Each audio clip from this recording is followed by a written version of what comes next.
When it comes to Henry Selick, of course I liked Nightmare Before Christmas. Do I get the big fandom around it? Not really, but it's a good enough movie. So I have really no problem with it getting its praise. I'm actually a big fan of James and the Giant Peach, although it's been a while since I've actually seen that movie. And speaking of, I remember watching Monkey Bone and enjoying it when I saw it like years ago. But looking at the reviews of not only the critics but of regular people when it comes to Monkey Bone, it getting like really low review scores, I might have to rewatch that again. Maybe I misremembered something because I actually thought I kind of liked that movie. I thought it was kind of cute and charming. But hey, maybe that'll be one that I will go ahead and rewatch at some other point. And of course, with animation and specifically stop motion animation, I do like the form. I definitely like the stop motion animation from Wes Anderson with his Fantastic Mr. Fox, Isle of Dogs, movies like that. And I am more of a fan of the Aardman stop motion animation, like Wallace and Gromit and Chicken Run. I love Curse of the Were-Rabbit, the Wallace and Gromit movie. I thought that was so good. And of course, before that, I loved Chicken Run. So I'm definitely a fan of animation. I definitely like the look and the feel of stop motion. I just never really got into Henry Selick's work, which of course is Nightmare Before Christmas, that I think is the most popular with. I get the appeal. But I guess I just didn't hang out with the goth kids all that much in high school, so I'm not really into it. But I understand the appeal. I understand why it's a movie that people celebrate and actually enjoy, especially for its subversive dark humor. So I do understand why it is popular. Do I think it's a great movie? Not really, but it's good. It's a good movie. So let's get into Coraline. Coraline is a stop-motion animation feature, just like the other features that Henry Selick has done. And this is based off of a book or a novella by Neil Gaiman, which I thought was very interesting when I was watching the movie, that this was based off of a Neil Gaiman story. I haven't read any of Gaiman's stuff, but I know they're fairly dark, or they deal with dark themes. So that interests me right off the bat when I started watching the movie. So let's start off with basically the film itself and the animation. The animation's great. Like, the animation looks really good. Sometimes in certain aspects when it comes to like animation, especially stop motion animation, they can feel jerky at times, and you kind of have to excuse that in certain types of, especially older stop motion animation. I should clarify. In older stop motion animation, they do tend to look a little herky-jerky, and that's sometimes part of the charm. Not so in this. The animation's very fluid and very good-looking, and the way the characters move and the way their mouths move feel like they are full of life. And I definitely enjoyed watching the aesthetics of the movie, even though it is meant to be a dreary, dark, sort of depressing kind of movie. So I did enjoy the way the animation is and how it looks and how everything moves on there. Themes for the movie. The movie basically is about a little girl who is neglected by her parents and finds a portal to another dimension that mirrors her own, but is a better version of what she has in her real life. So much so that she starts to prefer that idealized version much more, with, of course, a possible dark side in that other world as well, to a certain extent. And I would say for the first half of the movie, the theme really was interesting because the thing with kids movies or family movies, which this movie is, they tend to really sand down the rough edges. They want you to understand what's happening, but they really want to dull the emotional effect. So it's not too traumatizing, it's not too upsetting for kids, which then results in these movies not being respectful to, let's say, a kid's intelligence.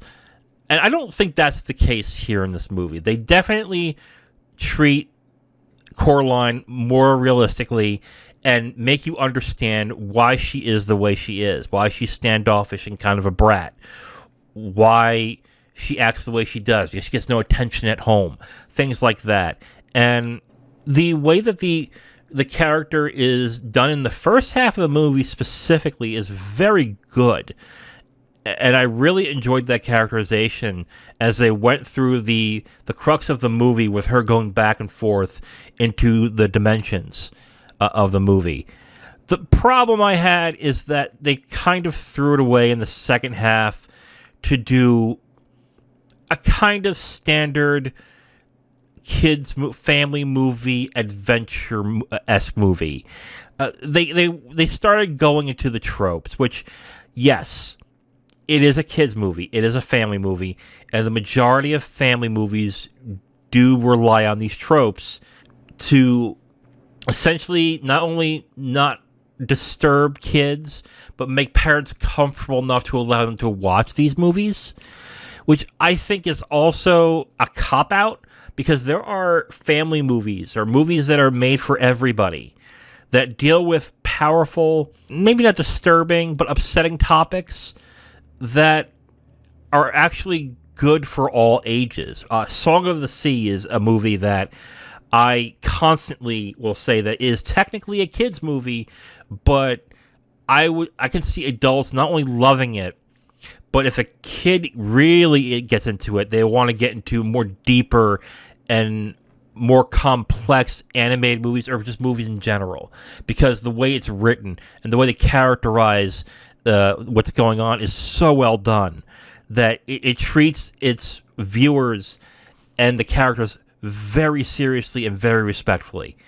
And unfortunately, I don't feel like Coraline does this. They still do the common kids movie tropes where essentially the kid has to become a hero and battle a bad guy and fight against all odds to do the right thing, etc., etc., etc. And that was kind of a disappointment when it came down to watch the movie with me. I will say this, for a kids movie, it doesn't harm it as much, but as something that maybe I would recommend to an adult who is into animation and wants, I would say, that's something that is more towards adults or something that adults can enjoy on their own. I don't really think I could recommend this movie, whereas maybe I would do that for The Nightmare Before Christmas. Now, I am not saying that The Nightmare Before Christmas is a better movie. I'm sounding confusing, and I'll explain why, but I will say that it would be harder for me to recommend Coraline to an adult who doesn't have kids than The Nightmare Before Christmas, where I can see an adult enjoying the movie by how subversive and funny it is, even though it is a musical. Let's actually get into music as well in Coraline. The music's very good in this. Something I wasn't expecting, really, because it's not a musical movie in the sense, but there are musical numbers and there is music in the background that fits the setting and the story quite well. So I really thought the music fit the movie very well, and I definitely enjoyed the music as it was going on. The problem with music most times, especially in animated movies, is that they either have to be, for you to notice them, they have to be fantastic or they have to be awful. If they are in between, you just don't care and it's not worth talking about. But these are actually very good songs, and there's a lot of really captivating and good music in the movie, which builds onto the themes and on what you're seeing in the film. So I definitely enjoy the music and everything. The aesthetics and the music of this movie is really good. Like I said, when it comes to animation, I slightly prefer Aardman movies like Wallace and Gromit and Chicken Run, but I can definitely see why people like the style of animation from the Henry Selick movies. So I have no problem with that. I think the animation is fantastic in this movie, and the music as well complements it real well. Voice acting performances, I came away surprised with Terry Hatcher in the movie, who played the mother, and she essentially plays two roles in this and plays them very well. Terry Hatcher is not really an actress that I have seen have a lot of depth in her movie roles and her TV roles. She essentially plays the same characters to a certain extent. She plays shades, I would say, of characters. Either she was a Bond girl in one of the Bond movies. I think it was Tomorrow Never Dies is where she was in a Bond movie. She was in Desperate Housewives, where she played the plucky, really good-hearted woman in that. She was Lois Lane in The Adventures of Lois and Clark. That was an okay. I know that was popular at the time, but I really wasn't that thrilled with it. But anyway, it was popular, whatever. I just wanted to say that with Terry Hatcher's performance in this movie, I was actually very surprised at the performance she gave, because I actually really liked her performance. Dakota Fanning was pretty good. I mean, it's a standard kids performance. I mean, I gotta be honest with you, it's kind of hard to criticize a kid's performance in an animated movie unless they're really, really bad. And that's not what Dakota Fanning's performance was in this. It was pretty good. And I definitely enjoyed her in this role, and I thought she did it pretty good. She wasn't a standout, but she was good in it. And then a small shout out for Ian McShane, who played a minor character. He played a Mr. Babinski, I think it was. Yeah, it was Mr. Babinski. And he was fine in this. I mean, I like Ian McShane, so when he was in it, I was like, okay, cool, Ian McShane's in this. But he was fine. Nothing to really stand home, like to write home about. But it was a good performance. I enjoyed it for him specifically. Negatives. Okay. Like I said towards the beginning, although I enjoy the movie, when I was watching the movie from the first half, I had strong 4-star vibes in this movie, where I was saying, like, wow, this is actually really good. And I am actually surprised by how good this is. And that the hype I was hearing and the good things I've been hearing about this is like, okay, wow, it's true. So, wow, I really missed out on something. Then the second half happens, and it's like, oh, right, it's a kid's movie. I forgot. It's like, oh, man. And not that it is bad.